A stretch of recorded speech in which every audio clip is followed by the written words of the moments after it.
Hi, love. Hello, and welcome to Co-Creative Healing Journey. My name is Greta. I am a healer. And this is a video where we are looking at collective energy, and more specifically, we are looking at the full moon in Capricorn, which is going to be on the 20th or 21st of July, depending on where you are in the world. Now, this is a very, very interesting full moon because it's the second full moon in Capricorn this year. And so the last one, there's a video for that here on the channel. You can check it out because the energies would be very connected. But it's the thing about this full moon in Capricorn is that this one is coming off of a new moon in Cancer. The last one was coming off a new moon in Gemini. So this is the writing of the dynamic. This is the dynamic, the way that it is and the way that it flows the best. So there's that aspect. But this full moon and the one before happened at miracle degrees. So this time we are at 29 degrees of Capricorn, which is a miracle degree where the energy is accentuated towards accomplishment, completion, finalizing things. And the sign, the planet is able to give the maximum energy within the sign, which is why it's called a miracle degree. And so with this moon in Capricorn, and we have your master number 22, which is a number of master manifestation that I did talk about in the sun in Leo, there's this energy of culmination, of great accomplishment coming in. It would have started around a month prior. There would be connection at those levels, so you might want to check that out. But yeah, we're going to talk accomplishment. Let me draw some more cards so that we can center into this. I do feel like it's a sense of completion from things that started, I'm hearing long ago, but it's not just this manifestation cycle, and that's why it almost takes 2 moons to fully manifest it. Wow, because it's that miraculous, it's that great, it's that awesome, it's that fulfilling, Spirit is saying. So let's see, we've got royal blue and gold dragon strengthens you to stand in your power with wisdom. Awaken your own majesty, wear your cloak of power with pride. Wowee. And with that, we've got rose pink dragon prepares your heart to connect with the higher facets of the cosmic heart. Goodness. Open your heart to warm-hearted love and diamond light. Connect with the love of the universe. I love it. There's definitely these 2 dynamics here, which is leading to the accomplishment. I feel like it's a crossroad. It's a meeting between 2 really tremendous and magnificent energies at play. We have here 2 illustrations that are very different, but they have the same bottom, which is not the case in this deck, right? They all have different colors at the bottom, but these 2 have the same grounding, the same root. And I feel like that's the case. There's you and how you've grown and evolved and coming to a place where you're wearing a cloak of power. You're in a space of empowerment. You're in a space where you have grown and you have triumphed over certain issues, certain challenges, certain struggles that you had in life. If you took a moment to really check yourself, which would have been kind of the new moon energy in Cancer at the beginning of the month, but also at this time, if you were to look at yourself, you would see that you've grown and you've evolved and you've become so much greater in ways that you didn't necessarily foresee and that you can't necessarily explain. You might be able to, but not necessarily and not fully. But there's definitely your growth and your evolution, and at the same time there is how much Spirit loves you, how much the universe wants to connect with you and wants to reward you for that growth and that evolution. And this reward is twofold. There's 2 levels. There's an intrinsic reward and level, because the universe always wants to love you and to provide you with the greatest amount of abundance and thriving in your life, because you are its creation. And so the universe provides, right, and loves you. There's that level where it's just completely normal, and it's like you are overcoming challenges and struggles and patterns and habits and choices and a way of living that has kept you away from that inherent level of abundance. You're overcoming those and returning to it, which is a huge accomplishment, especially given how we are choosing to live at a collective level here on this planet, the way that we are conditioned to essentially cut off spirit. And especially how we've built our societies to have all of these systems that very often limit or even cut us off from divine abundance to some degree, right? It's never ever fully, it's not even possible for it to be fully, but it definitely can constrict it.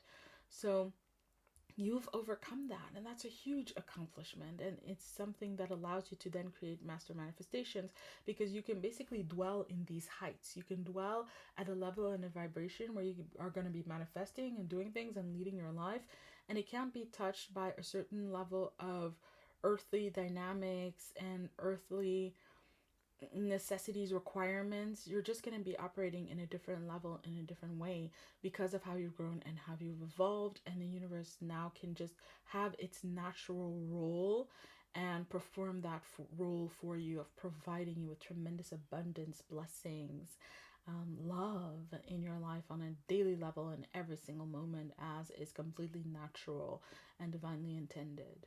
Now, the second level is that I'm just getting spirit saying, I want to put you to work. You're rare now. There are very few people on the planet who've done this work, proportionally speaking.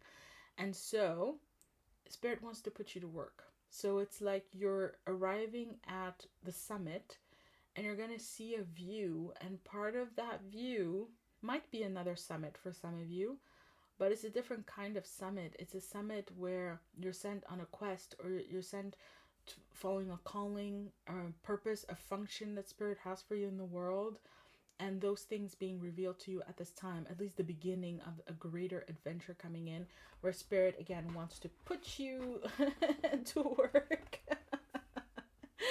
Oh, it's so funny. I'm getting this energy of, like, when I'm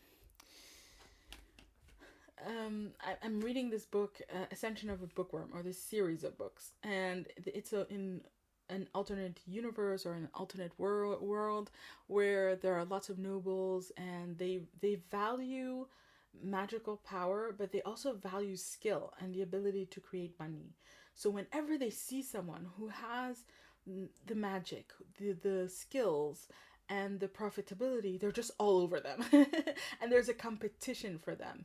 And then, this house wants you, and that house wants you, or this territory wants you, and that territory, and all these things. And they have different hierarchies between them, and they're struggling, but they're competing for a rare resource, which is this individual. And it's the same thing for you. It's that kind of energy that's showing up, that you're such a rare individual, but very often, because of how society is working, the person who can see it, or the being that can see it, is spirit. It is the universe that can see it so much more, maybe than people around you, than people in your society. And spirit isn't wanting to snatch you up. You're getting headhunted by the universe, essentially. And so, let's see how that's gonna show up. We have, child design. That design. You are this child holding the acorn, intended to grow into something even bigger than what you embody here and now. Once upon a time, you were that child, and now you're growing into the acorn. So there's this accomplishment of what you've grown into, but at the same time, what you've grown into is the new seed for the next cycle, for the next round of manifestation, for what you're going to grow into next. So with that, we have the Wheel of Fortune, Goddess Lakshmi. I'm not even turning all the cards. Let's go. This is the universe waiting to snatch you up. Waiting. Growing. Acorn. Boom. Let me snatch you up. Let me bring you the Wheel of Fortune, which is, again, the reward for the growth and the evolution, right? In accordance with your growth and evolution, as within, so without, as above, so below. That accordance kicks in, and it brings fortune. Master manifestations. Lots of fortune. At the same time, that fortune is also going to take you to the next round, and the next realm also was going to say, in your next level of reality. And so the manifestations at this time also really, really matter. Let's say, for example, you succeed, you grow, you evolve, and let's say you're not scared anymore. I'm seeing someone who I heard of years ago, who was afraid of leaving their country. They were afraid of leaving. They just never left their home country because they just saw the rest of the world as so dangerous. They never went. But if this person, in the time that I've never met them, but I just was so struck by that, the reality that someone could function like that. It's just very foreign to me. So in that time, those decades since, this person would have grown and evolved, arrived in a version of themselves, and then they're not afraid anymore. And so the universe comes in and goes, hey, I got a ticket for you here. You want a trip to there? And then they go, and when they get there, they meet someone, they get a new job, they decide to move to another country, and so on and so forth. And when they're in that other country, then a new round of manifestations can happen. So there's also the message that for some of you, you can't see where you know where you're headed, but you can't see how you're going to get there. Well, the bridge is going to be around a very fortuitous, very blessed, divinely inspired, divinely guided, divinely facilitated manifestations that are going to bridge you from you and what you've grown into the next cycle, into the next level. Let's look at what we have. We've got, Ace Manifestation. We've got Three of Pentacles upside down. Works. I feel like these are connected. And Five of Swords, Fear upside down. It's like they go together like there's a connection here. So manifestation. I think this is going to be the central energy. Lots of inspiration, lots of spiritual work that you've been doing, as above, so below. This is the as above part. Aspirations, inspirations, ideals, what you've been pouring your spiritual energy into, the vision that you've developed for yourself.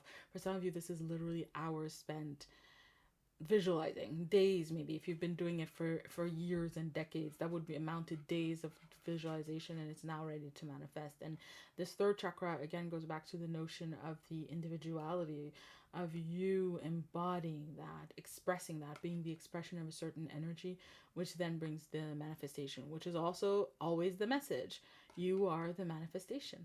You are the manifestation. And then what comes next, right? And this is interesting because in the reading for the sun in Leo, we had the Ace of Pentacles, but it was upside down. Now it's right side up. So there's also this manifestation that is happening. Boom, boom, boom, boom, boom, boom. And for some of you, it's a row of manifestations, one thing after the other. When you learn to align in that Sun of Leo energy, which is the creative force, learning how to do that, and then coming into a space where there's a big manifestation here with this 22 energy, with the master number 22, but also the miracle energy of these moons. There's big manifestations coming in. And again, the message in the Sun in Leo is that it is a first stage, right? It's a stage, and then you move on from there. Now, going back to our full moon in Capricorn energy, we have Works upside down, and we have got this Five of Swords. The Works upside down is very straightforward, actually. Almost frighteningly so, weirdly so. But for me, Three of Pentacles, one of the meanings is opportunities. It is situations, how situations come together and they create opportunities that we can work. If we work the opportunity, we can then have the manifestations. With that, and also dynamics with the Three of Pentacles, with that, we have got this Five of Swords, fear, upside down. There is going to be some big opportunities that are coming in for you at this time, but they're going to require the overcoming of fear. And when you see this, it reminds me of a nuclear mushroom. So this is kind of fear on the level of life, fear on the level of other people, things outside of you, beyond your control. It's like fear of the economy, fear of global conflict, fear of war, fear of those things, fear of what's going on at a level beyond you. But there are going to be opportunities there that you're then going to need to turn right side up through the overcoming of the fear. Now, Spirit is saying, with this notion of this kind of anchored fear, is the fear of the universe almost. It's the fear of leaving it up to Spirit. If you're heading somewhere and you don't know, you can't see how you're going to get there other than through this stringing together concatenation of fortunate events and fortunate manifestations, then it can get really, really scary, because it's like a fear of releasing control, fear of surrendering to the universe, and also fear based on where you've been, what you've been doing in the cycle, right? Maybe these are opportunities you've been wanting for a long time that haven't been coming, and all of a sudden they show up and you're just like, but why didn't you bring them before Spirit. Why now? And then you can go into fear and resistance to it. But the opportunity's there. And fundamentally, what's going to... Oh, this is why I chose this deck, this one card. Fundamentally, what's going to unlock the opportunity is the alignment. You see here, the chakras are there, and this person, as above, so below. The ability to channel the energy, stay aligned with the ideals, with the inspiration, aspirations, with the spiritual energy, with the calling, with the purpose, staying in alignment with it, and then moving it through the realms into the heart, your intentions, your values, what you care about, and then moving it into earthly manifestation. Even with the lower chakras, with your motivation, and then the lowest chakra with your earthly resources and how you work them, how you make it happen, keeping everything aligned. Yeah, I'm gonna keep it right side up to work that energy, to make the best of the opportunities that are going to be coming in by aligning yourself, and especially through consciously fighting any kind of fear. You know, just today I was, I forget what I was thinking about. Yeah, I was thinking about the future. And then I thought, let me place it. I thought, oh, but is this really going to happen? And then I thought, what an odd thought. Why am I thinking that? And I realized, oh, I'm afraid it's not going to happen, which is not the same thing. Thinking maybe something is not going to happen or fearing that it's not going to happen is not the same thing. And getting that distinction helped me to realize, oh, it's fear. A false evidence appearing real. Let me disregard it. It's not fear. And then I disregard fear, then I can look at the situation much more neutrally. Okay, what's the opportunity? How can I work it? How can I make it happen? But fear is always going to distort the picture, and it's always going to distort especially your sense of empowerment, what you can do in the situation, what you can make happen. So be very aware of that. There's like this dichotomy, right? Manifestations, accomplishments, things coming to a head, a lot of fortune, a lot of auspicious manifestations happening, absolutely. But the completion is also a new beginning. And it's very important at this time to consciously work through any fear, any resistance, so that you can make the transition smooth. You're landing and taking off at the same time. But you just need to land and then coast and then take off. Not to land and right? And waste energy at that level and in those ways. So my love, those were the messages that I had for you this time around. I hope that they served you. Sending you lots of love, wishing you all the best, all of it. And I wish you at this time patience. I wish you trust. I wish you generosity of spirit, and I wish you happiness. And so it is. Bye, my love. I'll be seeing you around.